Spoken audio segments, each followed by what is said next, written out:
Welcome back to COVID-19, Franchise Leaders Respond. I'm your host, Red Boswell, president of IFPG, the International Franchise Professionals Group. We're joined today by another leader, serious player in franchising, great friend, Dan Monaghan. Dan is founder, CEO of Clear Summit Group. I'll let him explain the brands in Clear Summit Group, what they do. Dan, thank you for joining us today. It's great to be here, Red.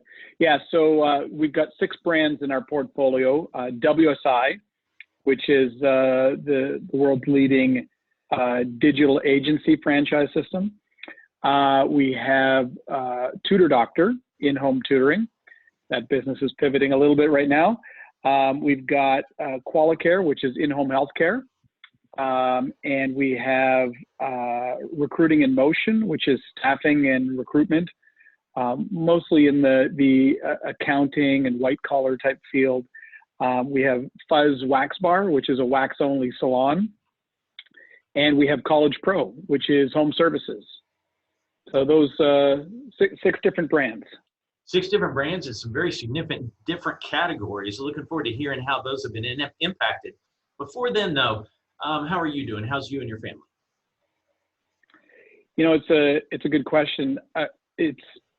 It's crazy on the one hand, and it's a simpler time in another, right? So, you know, being homebound and spending more time with family and, you know, leaning into traditions and time together is in some ways slowing life down a little bit. On the other hand, you know, what's going on in the business world is just crazy and pivoting and innovating and adapting at the speed of light. So yeah, it's kind of crazy and calm. I'll say, how old are your kids? I've got a 25, 23, 22, and 8.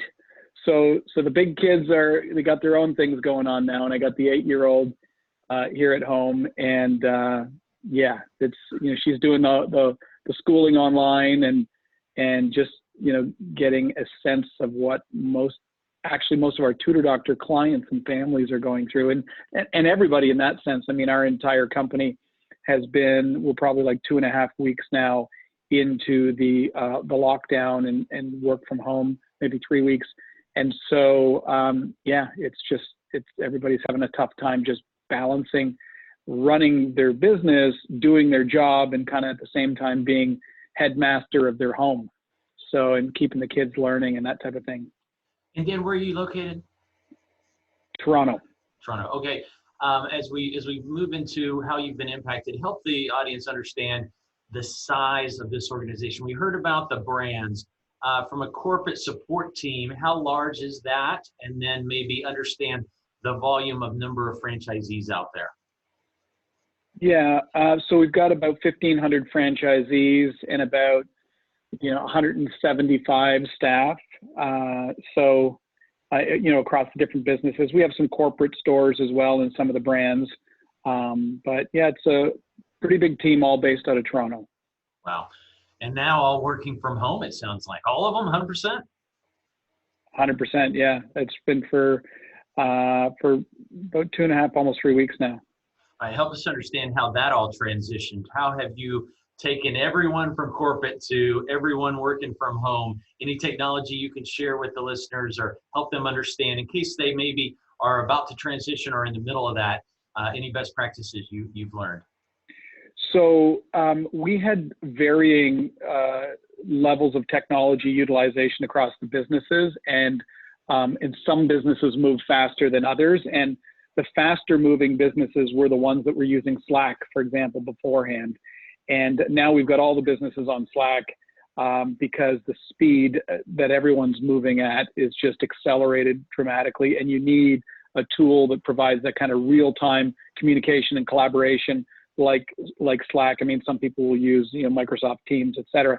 But yeah, that collaboration and communication is so critical. So everybody is full in on Slack there. And of course, Zoom is becoming a verb, like Google is. And, so everybody's using that extensively. And lots of other tools, like Loom videos, the ability to make videos on the fly really easily, to do tutorials and walkthroughs. Yeah, so we're leveraging technology as much as we can. Wow, outstanding. Any of the brands, you've got that variety there. How have they been impacted? Feel free to break out a brand that maybe is thriving, if you have any in that situation, or any that's really struggling. Help us understand. And with those impacts, how have you pivoted? How are you reacting? So yeah, we've got, it's kind of like 6 different businesses on fire all at the same time. So it's, and to varying degrees, on fire in some ways in a good way, in other ways not. But on the one end of the spectrum, we have Fuzz, which is completely shut down. And that's a lot of corporate stores there. And that was forced by government shutdown 2 weeks ago. So I'm not sure how long we'll be shut down for, but, and some of the conditions are different here in Canada than the US. We've got different kind of government support programs than you guys have in the US. In general, I would say you're in a much better, the big checks the government's writing, those $1 trillion checks down in the US. We don't have that kind of stimulus going on up here, but yeah, we're different conditions here. I think our government lockdowns happen maybe sooner than some other markets. On the other hand, we have, WSI that is thriving. It's interesting. I was on a conference call with a Harvard professor, was it last week? About a week ago. And he just shared this little image or a meme that I'm sure many people have seen, but it's a question, who was the driver of your company's technology transformation? A, the CEO, B, the CTO, C, COVID-19. And, it circled COVID-19. And I think what's happening is that businesses are being forced into digital transformation, and that's what WSI is all about. So that side of the business, and again, it's like franchising. It's not nirvana anywhere, in the sense that there are some everybody's losing customers. There's no question about that. The question is, are they gaining 2 for every 1 they lose? And in the WSI world, there are some franchisees that would say the sky is falling because I've just lost, 10 customers. Others would say, yeah, I lost 10, but I gained 20. So it's, what are you doing to lean into this and approach the crisis from a position of strength and opportunity, as opposed to crisis and disaster? Wow, what about you, of all the brands, one that stood out to me during this crazy time is Tudor Doctor. I would think they would be really killing it. Tudor Doctor, everybody needs that now. They're all doing school from home. It's a great point. So in almost all of our markets, we're shut down where we can't do one-to-one in-home tutoring. And in fact, many franchisees would have always insisted, and some still do, that we don't do online learning. Our competitive advantage is face-to-face in the home with the family. We've been trying to push online, and we've got a fantastic platform. We've been pushing that for the last several years. And some franchisees are all over it and doing incredibly well. Some are having a harder time through the pivot. And when I say pivot, I mean, you take a business that is, 97% all in home, and all of a sudden overnight that stops and it goes to 100% online. So there's the training up of the tutors to utilize the platform, tutors that have never done online before, franchisees that have always said they would never do it. And all of a sudden you've got this, 100% flip, and it's quite binary. I mean, you're either going to do it and you're leaning right into it, or you're not, and you're just waiting for things to come back. There's no question that demand in the market will explode, because you got millions of kids whose education has been disrupted that will need to catch up. But if you're a franchisee and you're not leaning into the online tutoring, it becomes difficult. So that'll be, the jury's out as to how many franchisees will come out stronger than they came into it. And maybe not even, maybe continue offering that going into the future. Who knows? Dan, the interesting thing is that I look at it like our entire market is going through the birthing canal. It's being squeezed and it's being reshaped such that traditionally not all customers would have been comfortable with online tutoring. But now we're coming into a place where they all are, not just because of what Tudor Doctor is offering, but their kids are getting the online learning from their school system, right? So when we come out the other side, we're going to have a marketplace that is conditioned around online learning, and Tudor Doctor will have double the business because we'll have the in-home thing that we do so well, but we'll also have really matured the online side of our business. Yeah, it'll be fascinating to see how public and private education is impacted going forward. So many are getting comfortable and used to not having to go in, and I don't think a lot of them are ever going to go back. And my friends, my kids are begging to stay doing this. They love the 2.5 hours of schoolwork, and the rest is gaming or riding bikes. Well, just on that note, it's interesting that one of the services that is now emerging very quickly is for Tudor Doctor franchisees and education consultants to actually help parents manage that at-home education environment, not necessarily just to provide the tutoring, but kind of be like the headmaster at home. And so it's a whole new service offering as well. Wow, that's fascinating. A whole new service offering in that space that would have never really existed before this. Okay. Right. The Zor, a multiple brand Zor, franchisor, Clear Summit Group. How are you all supporting the franchisees during this? Any examples of what you are doing to help them navigate these new waters? So we've very quickly pivoted in a bunch of areas. There have been some layoffs. We've moved resources to the front lines.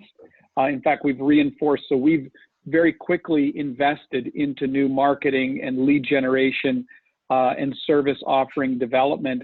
But our whole strategy has been to move as many resources as possible to the front lines to support the franchisees. So we haven't removed any resources. In fact, we've added to that frontline support.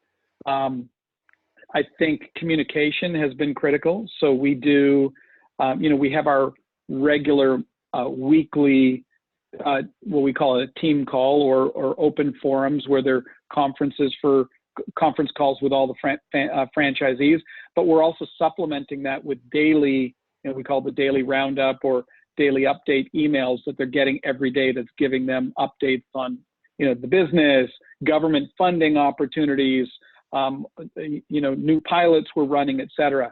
So communicating a lot more and regularly. Transparency is a critical part of this so that they know what's going on at home office. They know that we're going to make it through, and they know our strategy around making it through, and they feel like they're part of it. On the funding side of things, whether it's in Canada, the US, or even abroad as you're in multiple countries, are you finding a lot of your team or any of your team really focusing on how do we get this brand more funding and working one-on-one with franchisees to guide them through this crazy new process that many of them need to go through?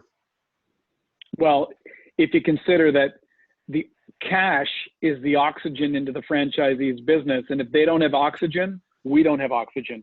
So we're really focusing a lot on making sure they're accessing those government programs. Our three biggest markets are Canada, the US, and the UK, each which have their own idiosyncrasies around funding programs. South American franchisees also have funding in other parts of the world.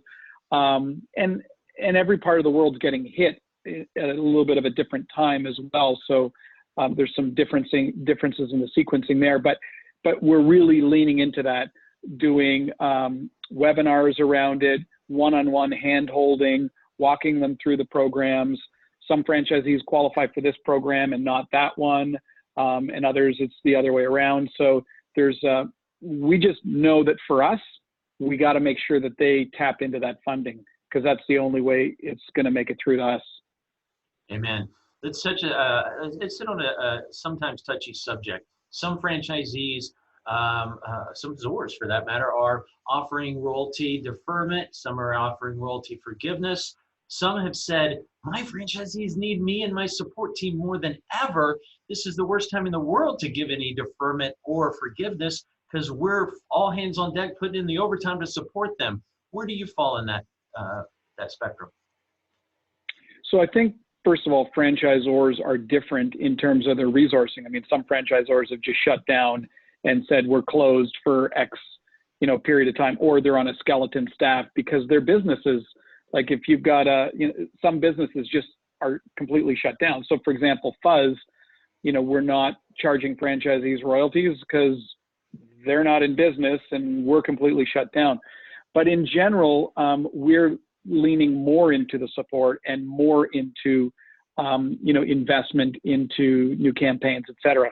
So in general, we're not having any royalty deferment.